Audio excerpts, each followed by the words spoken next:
Salam saudara sekalian, berjumpa kembali dengan saya Pendeta Dr. Sabto Harsoyo. Saudara sekalian yang terkasih dalam Tuhan Yesus Kristus, terutama bagi sahabat-sahabat, teman-teman, pemberita firman Tuhan, pelayan firman Tuhan.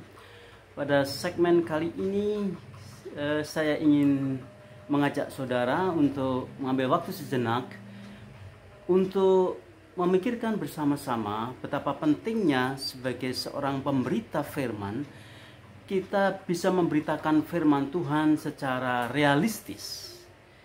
Maksudnya secara realistis bagaimana? Atau memberitakan firman Tuhan secara realistis itu bagaimana?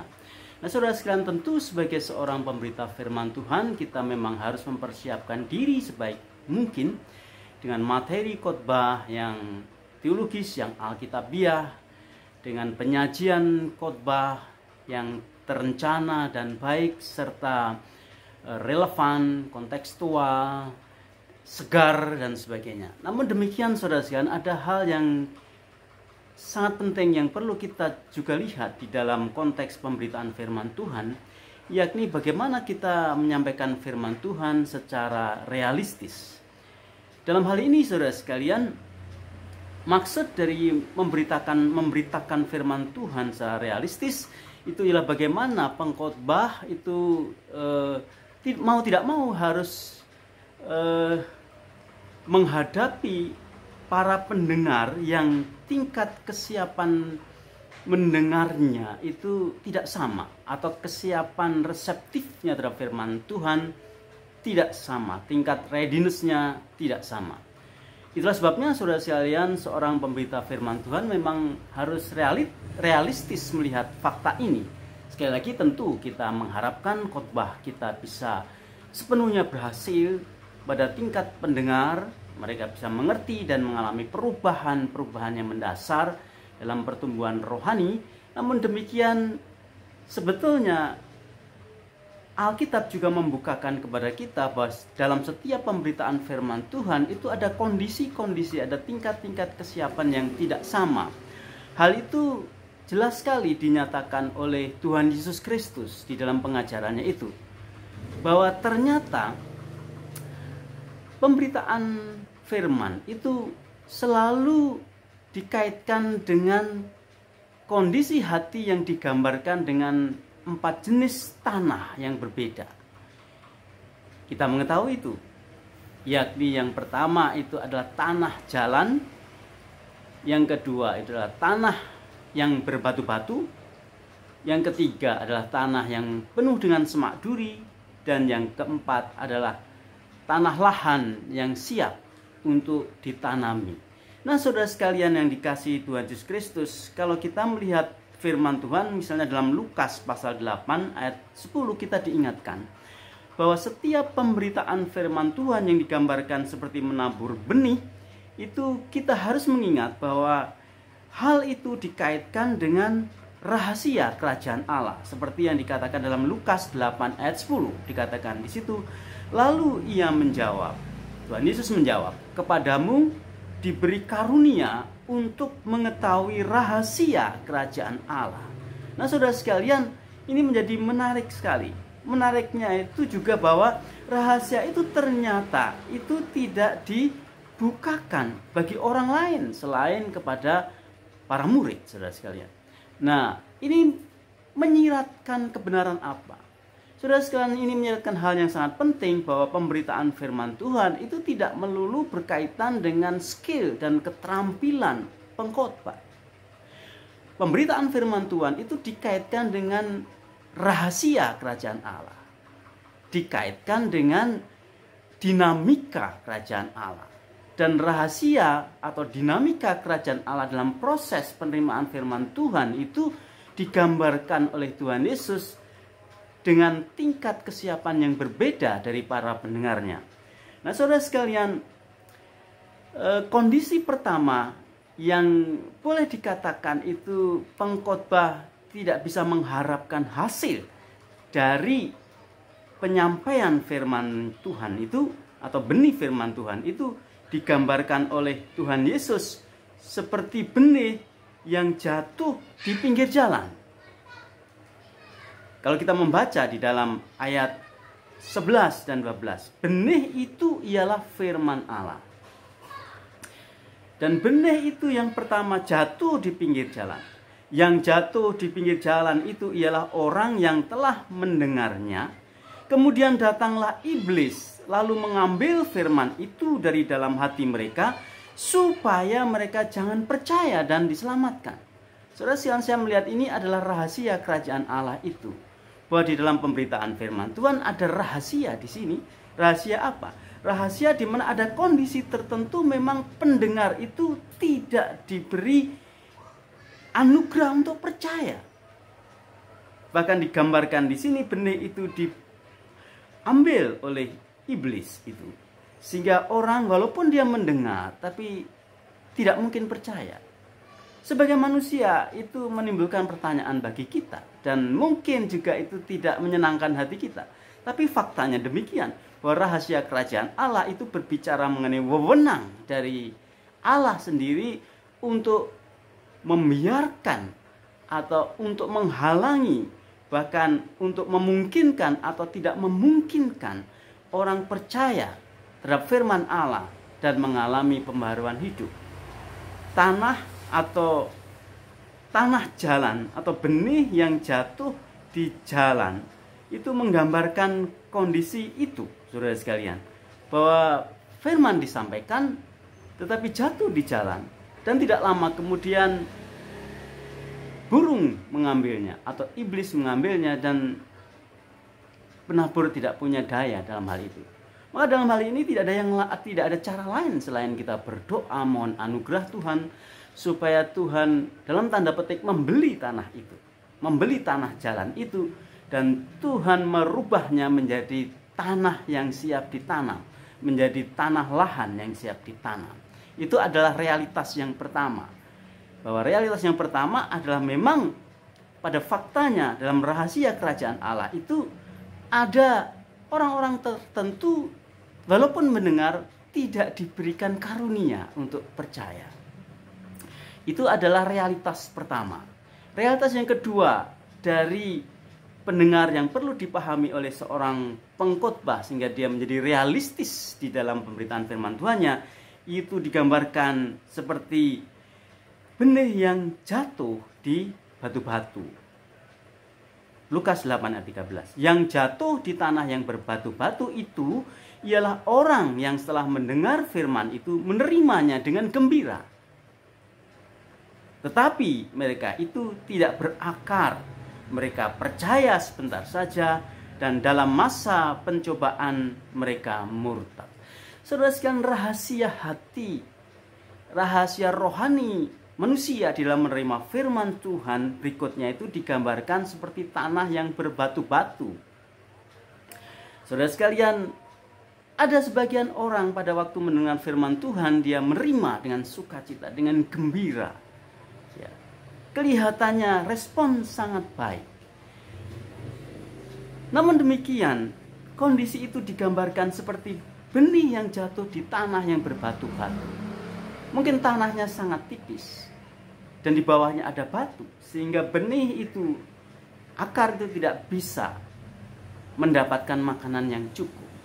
Saudara sekalian yang dikasihi Tuhan Yesus Kristus, kerajaan Allah dalam pemberitaan firman itu juga membukakan rahasia hati manusia, keadaan manusia yang sepenuhnya sebetulnya kita tidak bisa pahami itu, yang digambarkan seperti tanah yang berbatu-batu sehingga tidak memungkinkan benih itu bertumbuh dengan baik.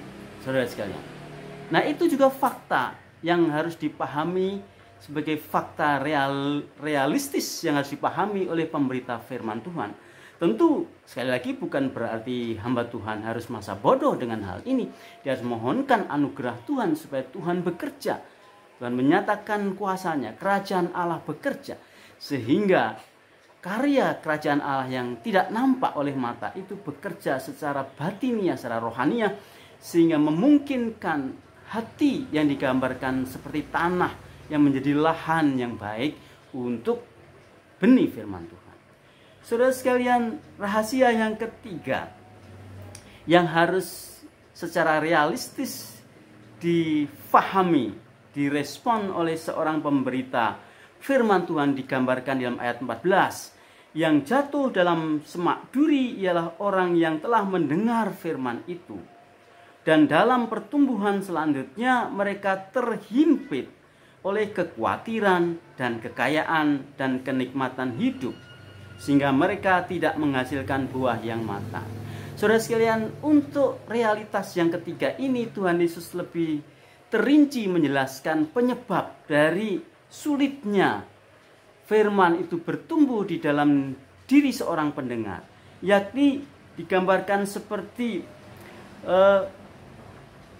semak duri yang menghambat pertumbuhan benih itu. Dan semak duri itu menggambarkan tiga hal, di mana para pendengar firman Tuhan itu dia menerima firman Tuhan dengan sukacita, tetapi ternyata dalam kehidupannya itu kekhawatiran itu jauh lebih dominan di dalam hatinya. Tentu dalam hal ini menjadi pergumulan rohaniah dan pastoral yang sangat penting dari seorang pengkhotbah untuk melihat fakta ini, bahwa faktanya adalah ada sebagian pendengar yang digambarkan seperti ini. Mereka suka dengan firman Tuhan, mereka bersuka cita dengan firman Tuhan, mereka menyambut dengan gembira firman Tuhan, tetapi kekhawatiran dunia itu jauh lebih dominan di dalam ranah batinnya, sehingga kekhawatiran itu menghambat pertumbuhan rohani. Demikian juga ada hambatan lain di dalam jiwa seseorang itu yang menyebabkan firman tidak bertumbuh, yang itu harus menjadi pergumulan yang penting dari seorang pengkhotbah. Itu ialah masalah kekayaan, harta dan uang. Dan Tuhan Yesus sendiri, atau kita diingatkan oleh Tuhan Yesus bahwa kekuatan harta itu digambarkan seperti mamon. Ya, orang harus memilih antara mamon atau Allah. Itu menunjukkan bahwa pengaruh daya tarik harta dan kekayaan tidak bisa dianggap sepele bagi orang Kristen. Itu sebuah pergumulan yang tidak mudah. Orang harus memilih antara memilih Allah, memilih kebenaran firman Tuhan, atau terikat kepada harta kekayaan. Dan saya kira semua orang percaya bergumul dalam hal itu, termasuk pendengar-pendengar kita. Mereka menghadapi pergumulan yang begitu luar biasa. Pada waktu mereka di satu sisi memiliki semangat dan kerinduan dan sukacita terhadap firman Tuhan, tapi di saat yang sama kekayaan, daya tarik harta dan kekayaan itu sangat kuat, sehingga hal itu membuat dia tidak bisa bertumbuh, atau membuat dia tidak lagi bisa sungguh-sungguh terpaut kepada kebenaran firman. Dan semak duri yang digambarkan Tuhan Yesus yang menghambat pertumbuhan rohani, atau menjadi penghambat pendengar-pendengar kita itu bertumbuh walaupun firman itu diterima dengan baik, itu ialah kenikmatan hidup. Kenikmatan hidup. Nah, saudara sekalian, kenikmatan hidup juga menjadi sebuah pergumulan yang umum yang dialami semua orang. Bagaimana orang harus bergumul untuk memilih dalam hidup ini, lebih menuruti kenikmatan hidup dan dengan risiko menolak firman Tuhan, atau sebaliknya kita yang melawan kenikmatan hidup untuk memihak kepada firman Tuhan. Dan kondisinya, hasilnya sangat jelas di situ, bahwa firman itu diterima dengan baik, dengan sukacita, dengan gembira, tetapi karena kekhawatiran, karena harta benda, karena kenikmatan hidup itu mengendalikan atau menguasai spiritualitas batin manusia, hasilnya sangat jelas. Hasilnya ialah tidak menghasilkan buah yang matang. Jadi tidak menghasilkan buah rohani yang matang, kekristenan yang matang, kekristenan yang senantiasa hanya sampai kepada tingkat simpati, ya, tingkat kesenangan memilih menjadi Kristen tapi tidak berbuah. Nah, saudara sekalian, ini adalah realitas ketiga yang harus disadari oleh seorang pengkhotbah, bahwa pada waktu dia memberitakan firman Tuhan, bisa jadi salah satu pendengarnya atau sekelompok pendengarnya adalah dikategorikan ini. mereka dengan sukacita menerima firman Tuhan, tapi mereka tidak bisa berbuah secara matang karena ada faktor-faktor lain, yakni yang dikatakan tadi adalah faktor kekhawatiran, faktor harta kekayaan, dan faktor kenikmatan hidup. Nah, saudara sekalian, realitas yang keempat yang tentu ini diharapkan oleh para pengkhotbah dinyatakan oleh Tuhan Yesus dalam ayat yang ke-15 ini. Yang jatuh di tanah yang baik itu ialah orang yang setelah mendengar firman itu menyimpannya dalam hati yang baik dan mengeluarkan buah dalam ketekunan. Nah, saudara sekalian, ini menarik. Saya kira ada dua hal yang penting yang menjadi kerinduan kita. Kita merindukan setiap pendengar khotbah kita memiliki kesiapan seperti ini, seperti lahan yang siap ditanam benih yang digambarkan oleh Tuhan Yesus, yang dirincikan dengan pernyataan bahwa orang ini menyimpan dalam hati yang baik dan mengeluarkan buah. Dan buahnya itu apa? Saudara sekalian, ini menjadi menarik. Buah dari benih yang tertanam dan bertumbuh di tanah hati yang baik itu ternyata bukan berkat-berkat jasmania. Ternyata bukan popularitas. Ternyata bukan ketenaran. Yang dimaksud buah di sini ternyata adalah ketekunan. Saudara sekalian, ketekunan. Jadi ini harus menjadi goal dari pelayanan firman kita. Mengapa kita melayani firman Tuhan? Tujuannya harus jelas. Tujuannya ialah supaya setiap pendengar kita menjadi orang-orang Kristen yang tekun di zaman akhir ini. Tekun dalam kehidupan iman, bersukacita dalam menjalani kehidupan iman, bertumbuh di dalam situasi apapun yang Tuhan izinkan terjadi, karena orang-orang ini adalah tipe pendengar yang diberikan anugerah untuk memiliki tanah hati lahan yang baik, sehingga firman itu tersimpan dengan baik dan akhirnya hidupnya bertumbuh.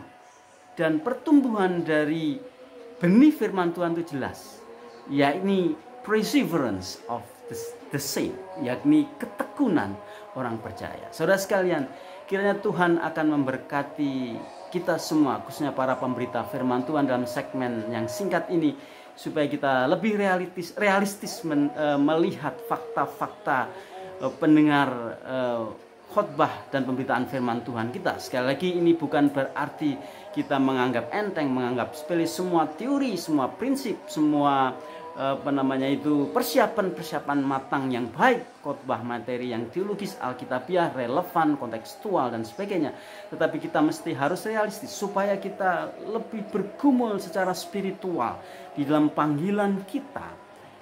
Pemberitaan firman Tuhan, bahwa pemberitaan firman itu tidak melulu berkaitan dengan skill pengkhotbah, tetapi pemberitaan firman Tuhan berkaitan dengan rahasia kerajaan Allah. Dan kalau ini berkaitan dengan rahasia kerajaan Allah, kita tidak bisa melakukan lain selain kita mengandalkan Roh Kudus dan mengandalkan kuasa Kristus yang memiliki hati setiap manusia. Kiranya Tuhan Yesus memberkati kita. Selamat siang. Amin.